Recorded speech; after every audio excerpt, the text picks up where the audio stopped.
giving you an opportunity to get the full story from the people who tell it best. This is Mediacom News Leaders.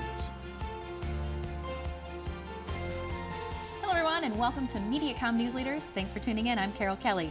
Joining us today, the director of the Marion Public Library, we've got Hollie Trenary. Hollie, welcome. Thank you so much. So you guys just been in the news as of late and lots of excitement happening for the Marion Public Library. Just give us an update. Where are we at? I think probably the most late-breaking news is that we finally got our financing from the city all shored up, and so the city council last week approved for the city manager's financing plan for the new library to move forward. What that means is they have been approved to fund the library through bonding, subject to reverse referendum. So that eliminates the need for us to go out to do a actual public vote for the financing.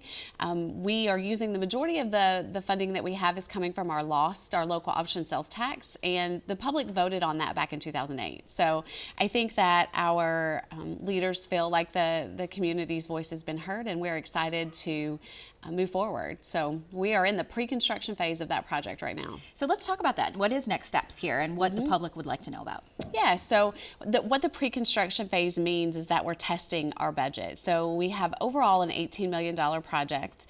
The city will be bonding for about $7 million of that, and then the rest of it will come from that local auction sales tax, our fundraising campaign, those types of things. So we're trying to line all of that up and understand what all of that means for us, but also testing that budget out with our construction manager. So we have a construction management firm, Bush Construction, out of the Quad Cities that's supporting the library, and we are working on those estimates right now. Can we talk about timeline? I know obviously everyone wants to know when the doors will be open, but what's the estimated? Yeah, we're shooting for 2022 right now. So if all goes well, we could, as early as late fall, do some groundbreaking. The bulk of the construction, though, will happen in 2021 with hopefully a spring 2022 move-in. Tell us a little bit about the space and the library and kind of what that structure and what it's going to look like. Yeah, we're super excited to be almost doubling the space that we have now. The library currently has about 24,000 square feet, and we're going to a 50,000 square foot building. It's going to be located in the lot directly to the east of the library in our overflow parking, so in between the library building and City Hall. Two-story building. It's going to be up pretty flush to 6th Avenue, so it'll kind of marry up to the sidewalk there, and we still have a goal to kind of overlook that corner into the Marion Square Park. So we're excited to kind of bring in that connection to the park. We have seen some early renderings of what could possibly be, so we're hoping for some outdoor space. I'll give everyone a little excitement over maybe an outdoor fireplace that we can incorporate into the library building, but a lot more active community space than we have in our library right now, which is the biggest gap that we're experiencing. Let's talk a little bit about where you're at collection-wise, and then how are you going to double the space? Yeah, so we have been doing a lot of work. As I think the last time I was here, we talked a little bit about really trying to make the best of the space that we have now until we get into that new library. And I think that we've done a really good job of right-sizing our collection, and I'm not sure that our actual print collection will get much bigger when we move into that space. We think we have the right size of our print collection. We're working to increase our electronic collection and really gaining a lot more in meeting space, space for events to happen at the library, active learning space for our children, and a creator space, like a maker space where we can build and create and do artwork, those types of things. So a lot more active learning, as I mentioned, where folks are coming together, learning together. It takes a lot of room for all those bodies. So that's what we're really hoping to gain. Talk to us about how the community at this stage can help. Is there ways, are we raising money for you at this point? Is it just sharing your updates? Yeah, so once we figure out that budget, making sure that our estimates are where we want them to be, we are going to be kicking off a private community capital campaign. So we're in the early stages of getting that all set up with our firm, capital campaign firm, Ambridge. We're working on putting a team together, so we're looking for volunteers, those who might be interested and willing to serve on our capital campaign committee. We also have an advocacy group that is out just kind of spreading the good word about the library and what we do within and for our community. So anyone is interested, they could volunteer and join that advocacy committee as well. We have volunteers in the library every single day. So if someone is looking for a little bit more of a volunteer kind of role or job off and on, reaching out to Nora Hammond is our volunteer coordinator. She can get folks hooked up. We have pretty much anything that anyone is interested in. We have something that they can do in the library from a volunteer perspective. And you do still put on events, and we've talked about that. The space that you do have currently, you're filling. Oh, absolutely. We are so full with the meetings and the programming that we do in the library that we've kind of come to a point where the staff ends up competing with our public. And for us, it's most important that we have the public in the building. So oftentimes our board meetings are having to go over to City Hall, and we are actually having to look for other space. The staff space in the library is probably the smallest, and we don't even have room to grow if we needed to. So we're really anxious to continue to offer that space. There's hardly ever time that we have a dark room that's not full, and we can get our staff back into the building and having our board meetings there where we can see and represent what we're serving every day.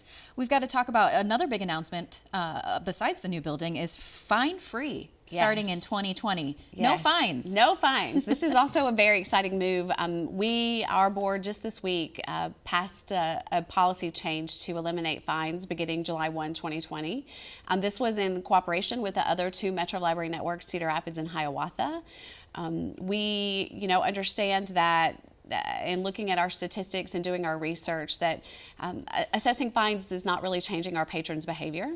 And we know that there are a lot of barriers and for a lot of our patrons, and we don't want the library to be one of those. So we're really anxious to kind of unchain or unleash that restriction and really open up the community to everyone. We're still going to be asking for people to return their materials. We'll still have overdue notices, and there will be penalties assessed if you don't bring the books back.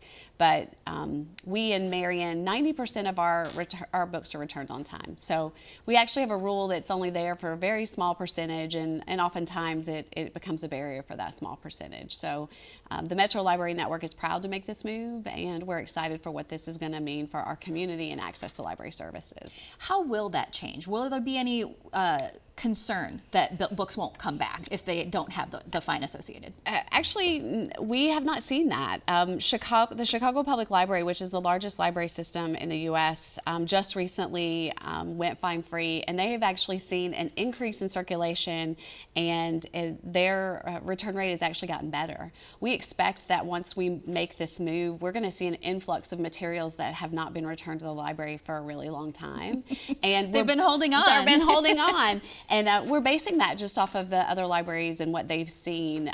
So certainly we are not leading the nation in this move. There are lots of libraries that are heading in this direction. So thankfully we have some of that early research and benchmarking that we can go on, and I think that we're going to see something very similar here in the metro area. So we did talk about ways that we can help volunteer, at least when it came to the new building. Talk to us about other ways that the community can support the Marion Public Library. Financial support is going to be big as we move into the building project. We're also initiating the Dolly Parton Imagination Library in Marion. This already exists in the Cedar Rapids area. For $20, you can sponsor a child from the age of 0 to 5 to build their own library collection at home through the Dolly Parton Imagination Library. So we will be looking for financial support. Through our Friends of the Library organization, we always take book donations, and they take those books and sell them and then donate the money back. So if financial support is not your gig, certainly we'll take volunteers within the library as well. And then just spread the good word. Even if those two things aren't an option, just talking about library service and maybe your own personal experience with that and why you believe libraries are important would be super helpful. Let's talk too about how somebody can just get a library card, hours, location, all of that fun stuff. Where Absolutely. Should they go? So Marion Public Library, if you live in Marion or you're close, please come in, and any library in the metro, you can get a library card that can be used at every library. And no cost. No So cost. That's awesome. Great things happening on the horizon for the Marion Public Library. Thank you so much for joining us. Thank you. This has been Mediacom News Leaders, your opportunity to get the full story from the most reliable sources exclusively on Mediacom News Leaders.